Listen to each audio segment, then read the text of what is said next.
Hello dear students, welcome to my YouTube channel new foundation classes. जैसे कि हम लोगों ने लास्ट सेशन में पढ़ा था कि प्रेशर क्या होता है, थ्रस्ट क्या होता है, थ्रस्ट के बारे में जाना था, प्रेशर के बारे में जाना था। ठीक है, उससे पहले हम लोगों ने जी के वैल्यू के बारे में समझा था, ग्रेविटेशन के बारे में समझा था। इस सब चीज़ें के बारे में हम लोग पढ़ चुके हैं।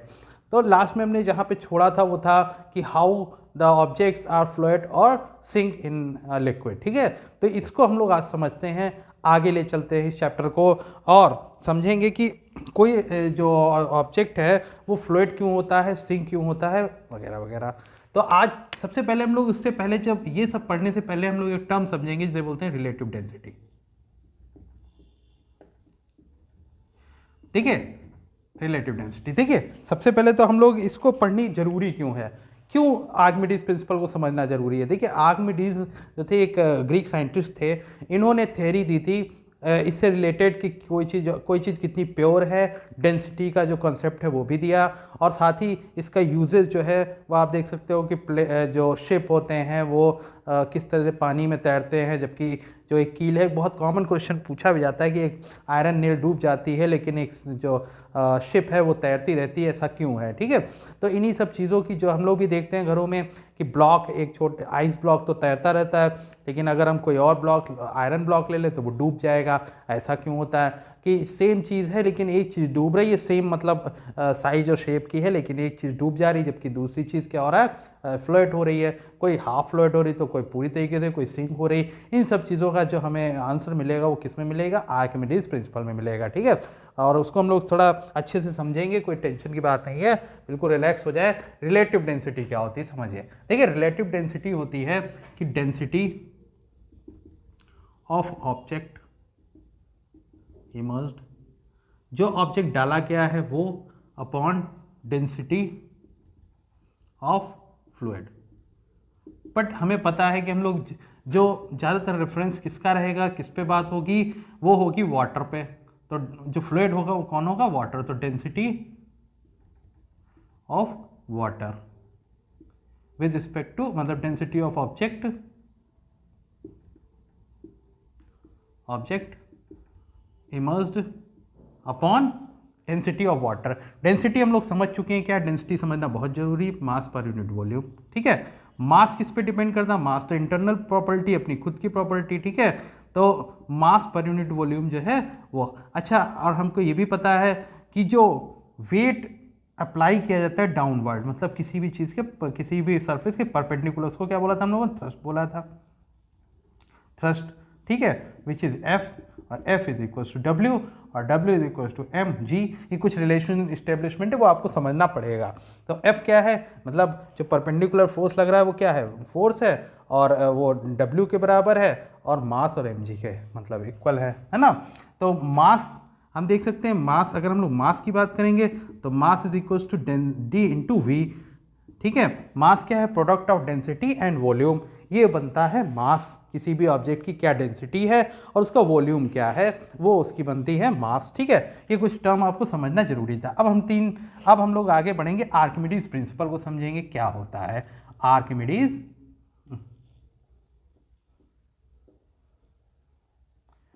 प्रिंसिपल।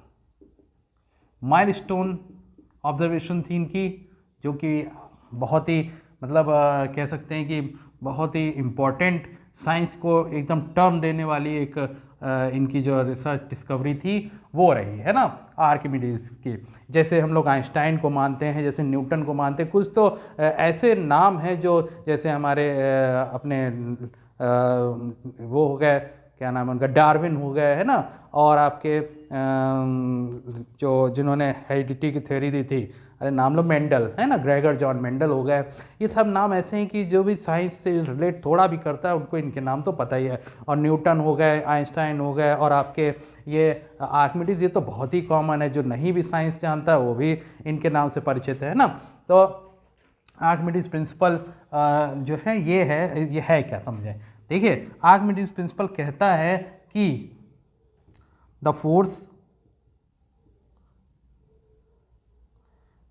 applied by fluid इसको ब्रैकेट में मैं लिख रहा हूँ, मतलब उन्होंने तो नहीं बताया लेकिन हम बता रहे हैं आपको, जैसे उसको क्या कहते हैं, अपथ्रस्ट कहते हैं, अभी हम अपथ्रस्ट समझाएंगे आपको। Is equals to volume of liquid या फ्लूइड, जो भी है, फ्लूइड डिस्प्लेस्ड बाय ऑब्जेक्ट। ठीक है, अब समझेंगे इसको डिटेल में। देखिए, जैसे मान लीजिए एक ये है कंटेनर, ठीक है, कंटेनर में एक लिक्विड है, वाटर मान लेते हैं। अब इसमें हमने एक ब्लॉक डाला, ठीक है, एक ब्लॉक डाला, तो जब ये ब्लॉक डालेंगे तो पानी का तो लेवल कुछ बढ़ेगा। मान लीजिए पहले यहाँ पे था, यहाँ पे, ठीक है, अभी कहाँ पे पहुँच गया, अब ऊपर आ गया थोड़ा, अब यहाँ पे आ गया, ठीक है, तो वॉल्यूम बढ़ा है कुछ ना कुछ, ठीक है, या यूँ कहें कि बाहर की तरफ ये पानी आ जाएगा, अगर बहुत बढ़ गया तो बाहर की तरफ पानी आ जाएगा, यहाँ पे आ सकता है, सब यहाँ पे गिर सकता है, ठीक है। तो जो आर्किमिडीज ने बताया कि जो फोर्स अप्लाई किया जा रहा है नीचे से ऊपर की तरफ, जिसे हम लोग अपथ्रस्ट कहते हैं, देखो थ्रस्ट क्या है, डाउनवर्ड फोर्स है, तो अपथ्रस्ट क्या होगा, अपवर्ड फोर्स हो गया। तो the force applied by the fluid, यानी ये जो फोर्स फ्लूइड, जो ऊपर से फोर्स लग रहा है और जो नीचे से ये फोर्स लग रहा है, ये फोर्स इक्वल्स टू होगा किसके, volume of liquid displaced by object. It means जो ये ऑब्जेक्ट है जब ये गिरा, मतलब इसके अंदर गया, तो ये कुछ वॉल्यूम ऊपर की तरफ रेज हुआ है इतना, ठीक है, मान लीजिए h है, ठीक है, ये कुछ हो गया इसकी कुछ मान लेते हैं h, मान लीजिए d मान लेते हैं, d ये हो गया, h ये हो गया, जो भी मानना चाहें।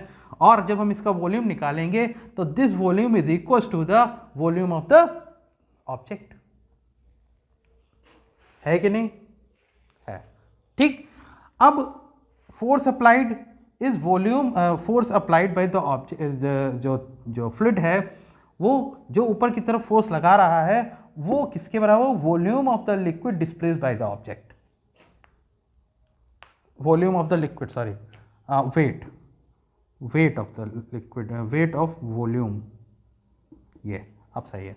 जो वॉल्यूम डिस्प्लेस हुआ, जो पानी डिस्प्लेस हुआ, उसके वेट को अगर हम मेजर करें, बात को समझना, उसके वेट को, अब वेट कैसे निकलेगा, हम आपको बता चुके हैं कि वॉल्यूम क्या होता है, वॉल्यूम इसका जो भी रेज होगा, जो हम पता है हमको कि वॉल्यूम ऑफ ऑब्जेक्ट, जैसे कि लिक्विड है तो उसको हम कैसे निकालेंगे, अगर सिलेंड्रिकल ऑब्जेक्ट है तो हम सिलेंडर का वॉल्यूम लगा लेंगे, है ना, सिलेंडर का वॉल्यूम लगाएंगे। और अगर वो सिलेंडर का वॉल्यूम लगाएंगे, अगर हमारा जो है ये क्यूबॉइडल है शेप, तो हम लोग क्यूबॉइडल का लगाएंगे, क्यूब है तो क्यूबिकल लगाएंगे, ठीक है।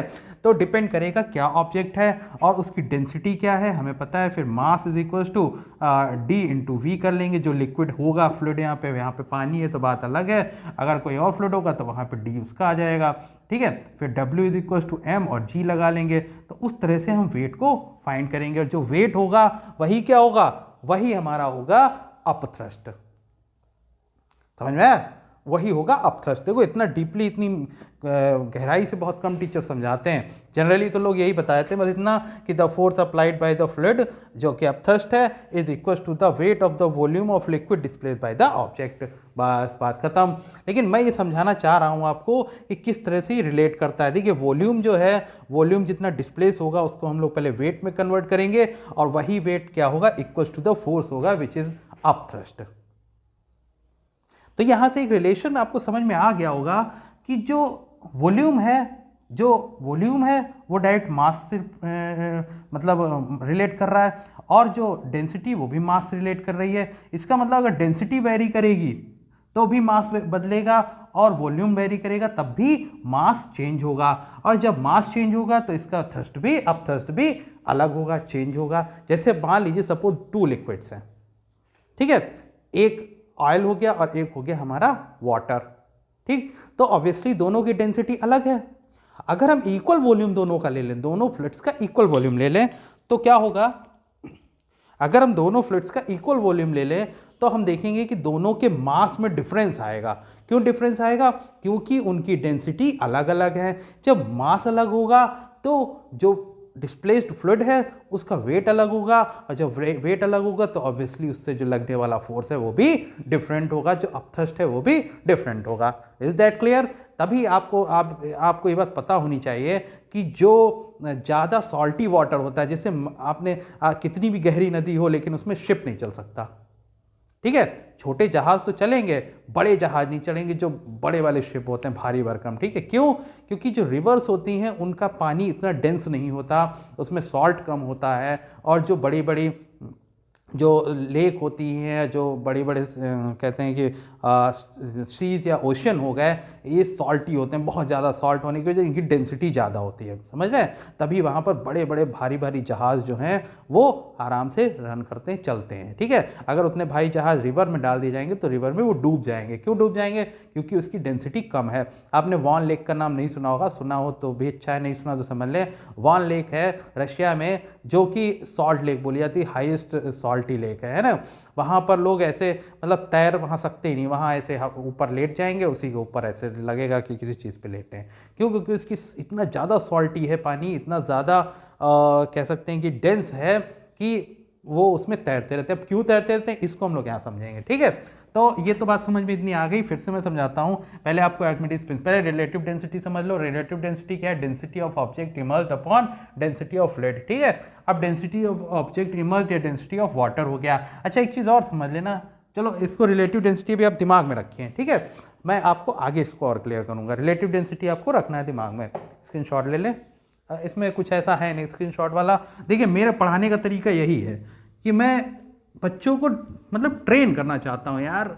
नोट्स बनवा दिया आपने, पढ़ लिया, रट लिया, ये तो सब लिखा है बुक्स में, है आपके अंदर मतलब एक ऐसी एबिलिटी डेवलप हो कि आप साइंस को मज़े से पढ़ें, मज़ा लेके पढ़ें, चीज़ों को समझ के पढ़ें, एक दूसरे से रिलेट करना सीखें, तब मज़ा आएगा, ठीक है। चलिए, तो अब हम लोग समझेंगे क्या।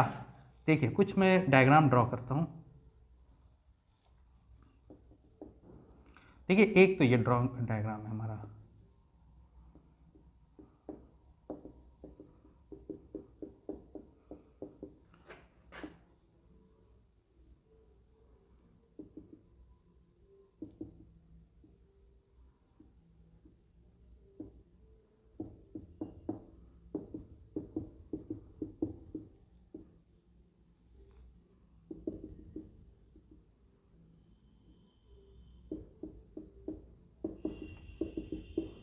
ठीक है।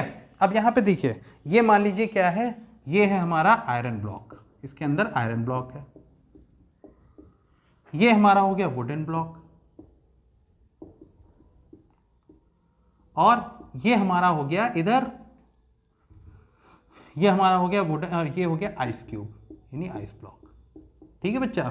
अब समझें, देखिए यहाँ पे आप देख सकते हो कि आयरन ब्लॉक पूरी तरह से डूब गया, ये जो है ऊपर बिल्कुल ऊपर तैर रहा है, और ये आधा डूबा हुआ है, ठीक है। अब ऑब्वियसली इस पे भी कुछ फोर्स अंदर की तरफ लगा तभी तो डूबा, इधर भी लग रहा है, इधर भी लग रहा है, क्योंकि सबका वॉल्यूम सेम है। वॉल्यूम क्या है बेटा? सेम है। लेकिन इनके जो है आपको पता है कि इनकी वॉल्यूम सेम है, पहले तो इतना समझे, वॉल्यूम सेम है। फिर क्या हुआ कि ये डूबा, ये तैर रहा है, आधा तैर रहा है, ये पूरी ऊपर है, ये जो है पूरी तरह से डूब गया। ऐसा क्या हुआ? वॉल्यूम तो सेम है सबका, ठीक है। तो देखिए, वॉल्यूम सेम होने से कुछ नहीं होगा। देखिएगा, ऑब्वियसली ये भी कुछ फोर्स नीचे की तरफ लगा रहा था, जब ये नीचे की तरफ लगा रहा था तो ये ऊपर की तरफ लगाएगा by the third law of Newton third law, action reaction. अगर आप किसी पर फोर्स लगाओगे तो वो भी आप पर फोर्स लगाएगा। तो ये भी फोर्स ऊपर लगा रहा है, ये भी लगा रहा है, इधर भी यही कांड है और इधर भी यही कांड हो रहा है, ठीक है, कि ऊपर नीचे फोर्स लग रहा है, ठीक है। लेकिन यहाँ पे देखिए, इस केस में क्या है कि if F is greater then W, तो क्या होगा आपको याद रखना है, ये हमारा थ्रस्ट है, थ्रस्ट, और ये क्या है? Up thrust.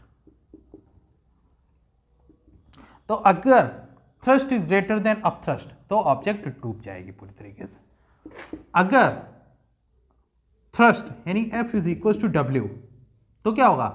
ये कंडीशन नहीं, सॉरी, अगर जो है वो W is greater then F, मतलब W जो है यानी अप थ्रस्ट जो है वो F से यानी थ्रस्ट जो है उससे ज़्यादा होगी तो ये ऊपर तैरेगी। अब आ जाते हैं इस पे, तो यहाँ क्या है? F is equal to W। अगर जो थ्रस्ट है और थ्रस्ट है दोनों इक्वल होंगे तो आधा डूबेगा और आधा तैरता रहेगा। अब हम लोग आते हैं मुद्दे की बात पे। मुद्दे की बात यह है कि ऐसा क्यों हुआ, वॉल्यूम तो सेम है बट कुछ चीज डूब रही है कुछ तैर रही है, ऐसा क्यों, समझें।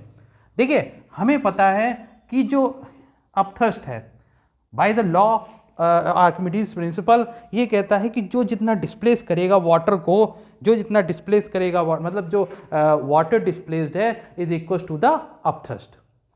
ठीक है, मतलब हम यही मान लेते हैं कि weight of the volume of displaced water जो कि अपथ्रस्ट के बराबर होगा, तो वो मतलब हाँ वही बात है कि मतलब जो आर्किमिडीज प्रिंसिपल है वो मैं क्लियरली एक शब्द में बताता हूँ कि जो अपथ्रस्ट होगा मतलब फोर्स अप्लाइड अपवर्ड, जो अपथ्रस्ट है that is equal to the weight of the volume displaced by object. मतलब ये आपका मेन जो कंसेप्ट है वो है। अब देखिएगा यहाँ पे कि वॉल्यूम तो इक्वल है लेकिन यहाँ पे क्या डेंसिटीज अलग अलग हैं। आपको पता है अगर हम इसे डेंसिटी को जो है वो असेंडिंग ऑर्डर में लगाएं तो सबसे नीचे कौन सी चीज आएगी, सबसे नीचे आएगा वुडन ब्लॉक।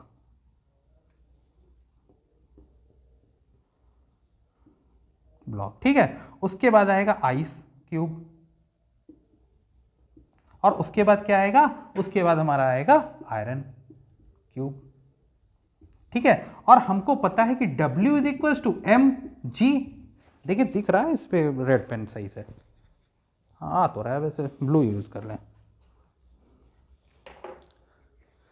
ठीक है, अब W is equal to M G और M is equal to D into V.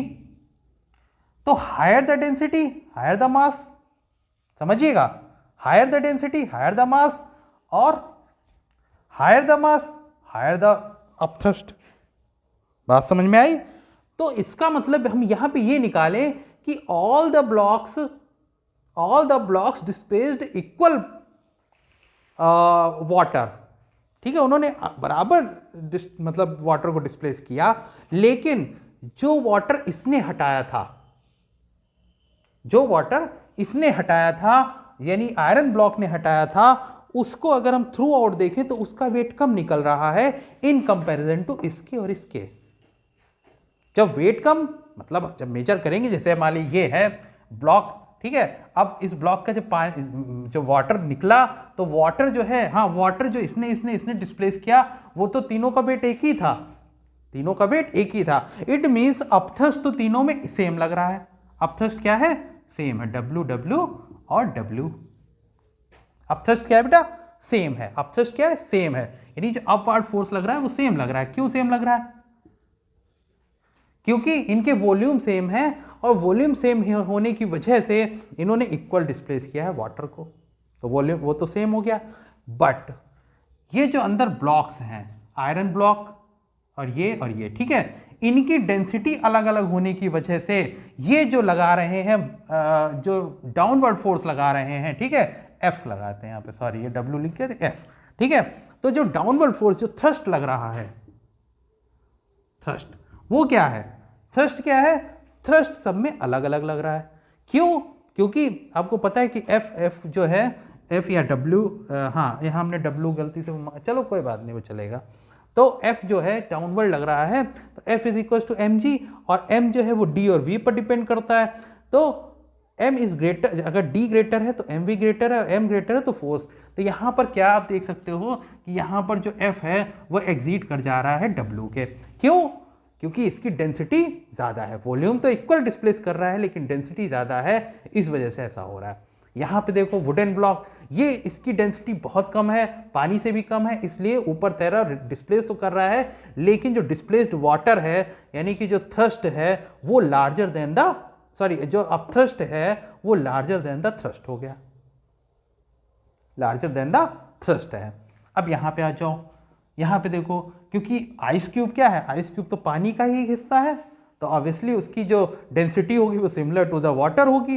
तो इसमें क्या हुआ कि जो थ्रस्ट था और जो अपथ्रस्ट था दैट इज इक्वल, और इस वजह से ये पानी में तैर रहा है, हाफ टिप है और हाफ ऊपर है।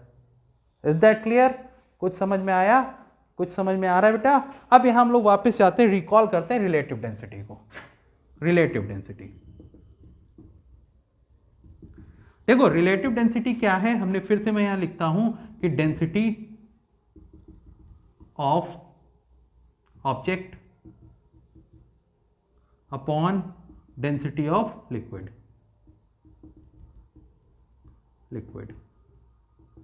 ठीक है। अब देखिए डेंसिटी ऑफ रिलेटिव डेंसिटी क्या है, density of object upon density of liquid. देखिए हाँ, अब इसका मतलब क्या है, देखिए अगर relative density is greater then 1, अगर रिलेटिव डेंसिटी जो है वो ग्रेटर देन 1 है, यहां पे मैं इसके नीचे लिख रहा हूं यहां पे, तो यहां पे रिलेटिव डेंसिटी जो है वो ग्रेटर देन क्या है, 1 है। अगर ऐसी कंडीशन है, रिलेटिव डेंसिटी जो है 1 से बड़ी आ रही है, तो आपका जो ब्लॉक है वो क्या हो जाएगा, टिप हो जाएगा, डूब जाएगा। क्लियर?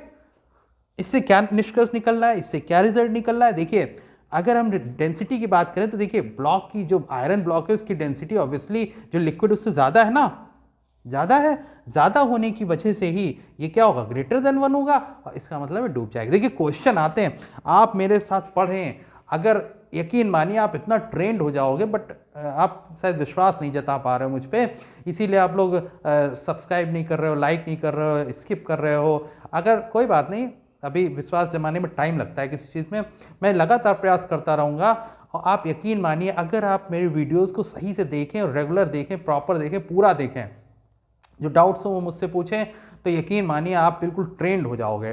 ट्रेंड देखिए, पढ़ाना आप रट लिए, पढ़ लिए, नोट्स बने हुए मिल गए, आपने रट के कर लिया, वो आपको ये मुश्किल जरूर लगेगा। ये मेथड जो मैं रिलेट करके चीज़ों को पढ़ाता हूँ, एक दूसरे से लिंक करके पढ़ाता हूँ, ये बहुत रेयर, आपको पता, मुट्ठी भर लोग ऐसे होते हैं जो बहुत ऊपर तक जाते हैं। क्यों? क्योंकि उनका पढ़ने का तरीका अलग है। पढ़ तो सब एक जैसा रहा है, और पढ़ाने वाले भी एक जैसे ही हैं। भाई मैं टीचर हूँ, मेरे जैसे और भी मुझसे अच्छे अच्छे टीचर पढ़े हुए हैं दुनिया में, है ना।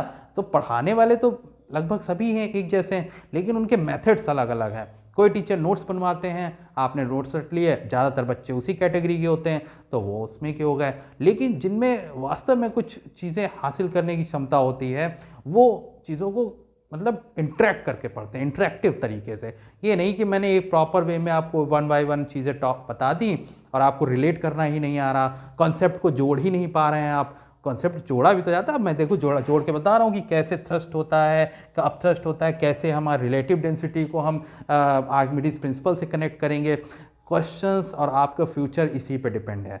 अगर आप इस तरह मेथड से पढ़ेंगे, यकीन मानिए आपके अंदर एक ऐसी स्किल डेवलप हो जाएगी कि बड़े से बड़ा आप IIT एडवांस और IIT में भी आपका एडमिशन हो जाएगा, उसके बाद भी आपको साइंस दिक्कत नहीं करेगी। Is that clear? तो मुश्किल है, मैं ये नहीं कहता हूँ, ये तरीका मुश्किल है। रट के पढ़ना तो आसान है, बट ये तरीका मुश्किल है बहुत। मेरे पास पता है ऑफलाइन में बहुत सारे बच्चे आते हैं, लेकिन उसमें से कुछ एक ही ऐसे होते हैं जो बिल्कुल मेरे मेथड को समझ जाते हैं और मेरे फ़ैन बन जाते हैं। ज़्यादातर को तो ये रहता है सर नोट्स, सर ये वो उसी में उलझे रहते हैं। लेकिन जिनको सब्जेक्ट एक बार समझ में आ गया कि सर क्या बताना चाह रहा है, यकीन मानिए वो मेरे से अच्छा साइंस जान जाते हैं। वो अभी बोर्ड के एग्ज़ाम जो हुए हैं, बच्चे 38 40 तक स्कोर कर चुके हैं। मतलब स्कोर अभी रिजल्ट तो नहीं आया, बट पता तो चल जाता है ना कि MCQs टाइप में कौन सा क्वेश्चन, वो तो सब आज इंटरनेट पे अवेलेबल है।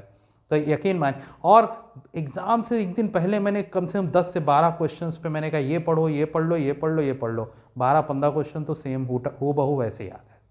ठीक है, तो मैं आपको एग्जाम ओरिएंटेड पढ़ा रहा हूँ, आपको कुछ नहीं करना, आपको लेक्चर 2-3 बार देखना, एग्जाम आपका क्लियर, आप अच्छे से अच्छा क्वेश्चन भी कर लोगे। तो देखिए रिलेटिव डेंसिटी, आप क्वेश्चन ही पूछा था, रिलेटिव डेंसिटी आपसे निकलवाई गई। उन्होंने क्या कहा, उन्होंने कहा ऑब्जेक्ट की डेंसिटी ये है और लिक्विड की डेंसिटी ये है। अब बताइए ये ऑब्जेक्ट डूबेगा, तैरेगा, आधा डूबेगा आधा तैरेगा। बच्चे फंस गए कि कैसे क्या करें, क्या रिलेटिव डेंसिटी कैसे उसको मेंटेन करें, ठीक है, सवाल को कैसे सॉल्व करें। तो वो चीज़ समझने के लिए आपको ये चीज़ें करनी पड़ेंगी। तो relative density is greater then 1, तो ऑब्जेक्ट क्या होगी, डूब जाएगी। क्यों? क्योंकि ऑब्वियसली डेंसिटी किसकी ज़्यादा हो रही है, ऑब्जेक्ट की ज़्यादा हो रही। तो जब ऑब्जेक्ट की डेंसिटी ज़्यादा, तो जाहिर सी बात है जब डेंसिटी ज़्यादा तो क्या होगा, मास ज़्यादा तो फोर्स भी ज़्यादा है, थ्रस्ट ज़्यादा लगेगा और ऑब्जेक्ट डूब जाएगा। अब हम इस पर आते हैं वुडन ब्लॉक पे। तो ऐसे केस में क्या होगा कि जो रिलेटिव डेंसिटी है वो लेस देन 1 होगी। रिलेटिव डेंसिटी अगर लेस देन 1 है, यानी पॉइंट में आ रही 0.5 0.6 जो भी है, तो क्या होगा इस केस में ऑब्जेक्ट ऊपर ही तैरती रहेगी। ऑब्वियसली डेंसिटी लिक्विड की ज़्यादा है और लिक्विड की ज़्यादा होने की वजह से क्या होगा, अपथ्रस्ट ज़्यादा रहेगा और जो ऑब्जेक्ट है वो क्या होगा, तैरता रहेगा। मैंने क्या चालू कर दिया था, अच्छा ठीक है। ठीक, अब हम बात करेंगे इसकी आइस क्यूब की। तो यहाँ पे क्या होने वाला है कि जो रिलेटिव डेंसिटी है वो क्या होगी, इक्वल्स टू 1 होगी। ऐसे केस में, ऐसा केस रेयरली देखने को मिलता है, तो रिलेटिव डेंसिटी क्या है, इक्वल्स टू 1 है। इसका मतलब क्या हुआ कि ये ऑब्जेक्ट डूबेगा नहीं, पूरी तरीके से डूबेगा भी नहीं, पूरी तरीके से तैरेगा भी नहीं, तैरेगा भी नहीं। ठीक है, ये सारा सिनेरियो आपको आई थिंक समझ में आ चुका होगा। ये ऑफलाइन क्लास नहीं है, ऑनलाइन क्लास है, तो मैं इसको आगे बढ़ाना चाहूँगा। ज़्यादा लंबा वीडियो हो जाता तो आप लोग फिर स्किप कर देते हो या फिर आप छोड़ देते हो बीच में, और मेरी मेहनत और आपकी मेहनत दोनों की बर्बाद हो जाती है। ठीक है, तो मैं अब आगे बढ़ना चाहूँगा और चीज़ें और आपको क्लियर करता हूँ। ठीक है, ये मैं इरेज कर रहा हूँ। ठीक है, मैं टीचर तो हूँ, लेकिन मैं उन प्रोफेशनल टीचर्स की तरह नहीं, मैं बच्चों को ट्रेन करना चाहता हूँ यार। बात समझ रहे हो, बच्चे साइंस को सीखें, समझें, रटे नहीं। रटना यार कुछ नहीं, मज़ा नहीं आता है ना। ठीक है, चलिए इसको हटा रहा हूँ।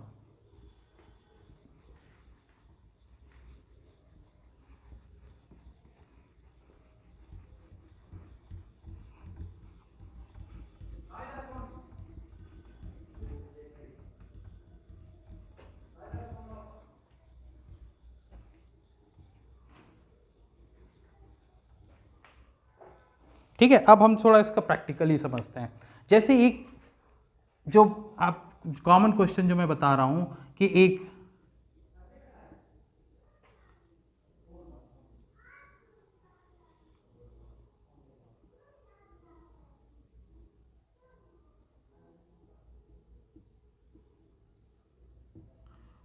कुछ ऐसा शिप जैसा बना है, बढ़िया नहीं बना बट ठीक है यार, है ना, शिप है मान लीजिए, है ना, समझते हैं इसको। यहाँ पे आयरन नील है। ठीक है, ये आयरन नील क्या हो गई, डूब गई, लेकिन शिप इतना भारी भरकम तैर रहा। कारण क्या, what is the reason? Reason is very simple. अब आप कंसेप्ट समझ चुके हो, आर्किमिडीज प्रिंसिपल क्या है, समझिए। देखिए, ये कील है, कील किसकी बनी, आयरन की बनी है। और ये जो वॉल्यूम इसने जो जो वॉल्यूम, क्योंकि इसका कुछ अपना वॉल्यूम है। ठीक है, लेंथ ब्रेथ अगर हम सिलेंड्रिकल मान लें तो इसका कुछ वॉल्यूम होगा, है ना। अब वॉल्यूम क्या होगा, पाई स्क्वायर एच, वो हम बाद में, वो तो मैथ्स की बात है। ठीक है, अब इसने कुछ वाटर को डिस्प्लेस किया होगा, लेकिन अगर हम इसकी डेंसिटी और वाटर की डेंसिटी की बात करें मिलाकर दोनों की, तो ऑब्वियसली आयरन की डेंसिटी क्या है, वाटर की डेंसिटी से मच हायर। अब इसने लिक्विड तो बहुत थोड़ा डिस्प्लेस किया, क्योंकि इसका ऑब्वियसली बहुत मतलब जो वॉल्यूम है बहुत छोटा है, बहुत कम है। तो इसने क्या किया, लिक्विड बहुत थोड़ा सा डिस्प्लेस किया, और उस लिक्विड का जो वेट है वो इसके वेट के, एक मिनट बेटा पॉज करना पड़ेगा, मुझे ऐसा लग रहा था कि मेरे यह कपड़ों के अंदर कुछ चल रहा है, कुछ रेंग सा रहा, तो मैंने कहा देख लूँ या कुछ चींटी वगैरह तो नहीं कहीं घुस गई। ठीक है, तो हाँ, आयरन, अगर हम आयरन की डेंसिटी की बात करें तो ये सॉलिड होता है, अंदर से वॉल्यूम बहुत कम डिस्प्लेस करेगा। और उस केस में जैसे कि आर्किमिडीज प्रिंसिपल कहते हैं कि भाई जो अपथर्स्ट लगेगा वो उसके जो डिस्प्लेस्ड वॉल्यूम होगा उसके वेट के बराबर होगा। ठीक है, अब यहाँ पे क्या समस्या है, इसने तो डिस्प्लेस बहुत थोड़ा सा किया, तो अपथर्स्ट भी क्या होगा, बहुत थोड़ा सा लगेगा, जबकि ऊपर से थ्रस्ट जो है वो इनफ लग रहा होता है, जिसकी वजह से ये डूब जाएगी, ये अंदर चली जाएगी। अब हम इधर आते हैं जहाज पे। तो जहाज का जो स्ट्रक्चर होता है वो कैसा होता है, देखिए नीचे से देखिए पतला है बिल्कुल, और ऐसे करके ऊपर चौड़ा होता चला जाता है।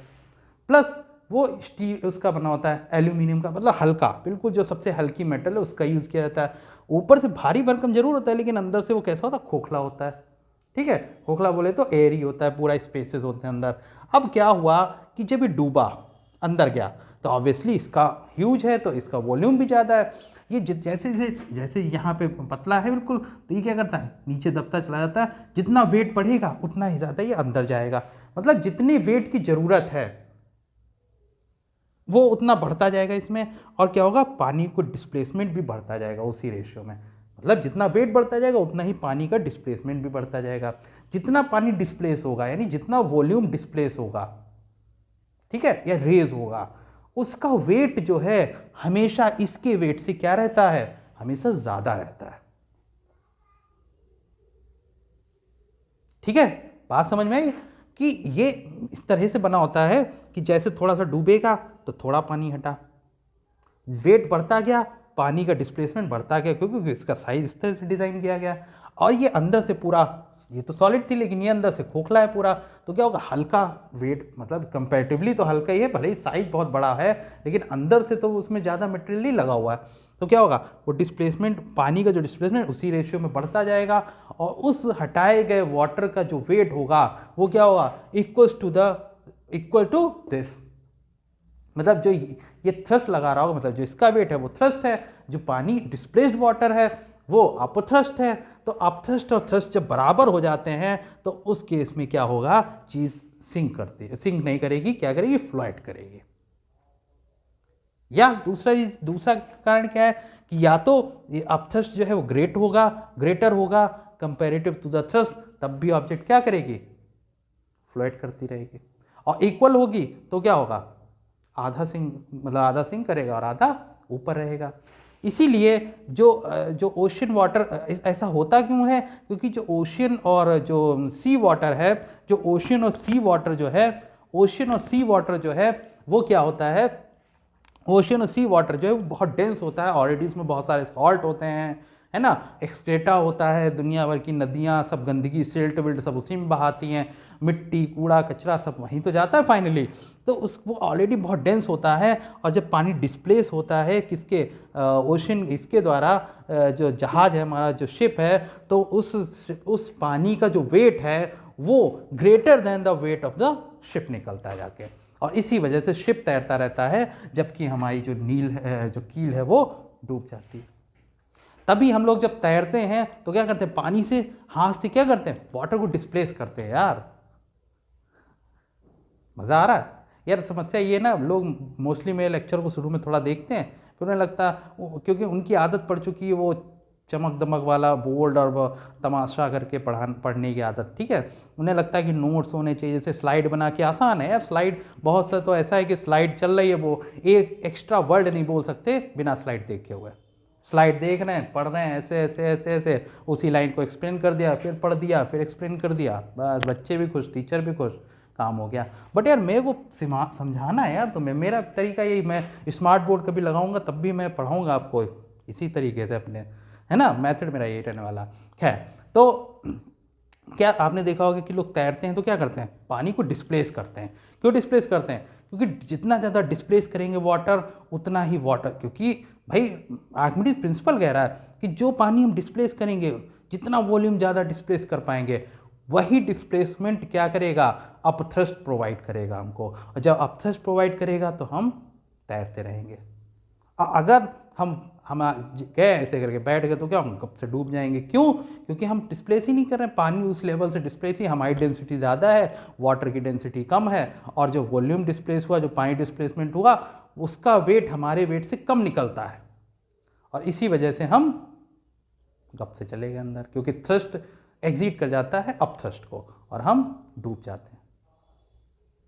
बात समझ में आई?